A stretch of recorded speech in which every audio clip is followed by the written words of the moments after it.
ધંધોળી ગામ મુખ્ય માર્ગને જોડતો વિહાણું અલગ પડી ગયેલું છે.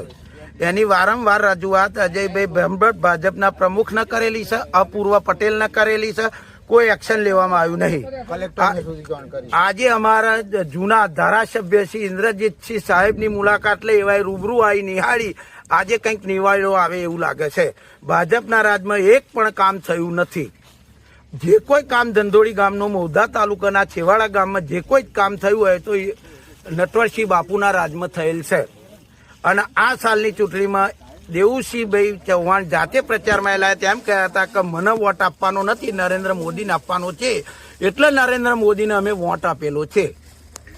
આજે પૂર્વ ધારાસભ્ય આવ્યા છે, શું કામગીરી થઈ? કામગીરી જેસીબી આવી ગયું અને એના પાણીનો નિકાલ માટે એમણે કોસ ગોદાવાનો ચાલુ કરી દીધો. બાજુના ગામવાળા કકરાટ કરતા હતા, છતાં એવા ઉપરવટ ઉભા રહે અને જેસીબી ચાલુ કરાય.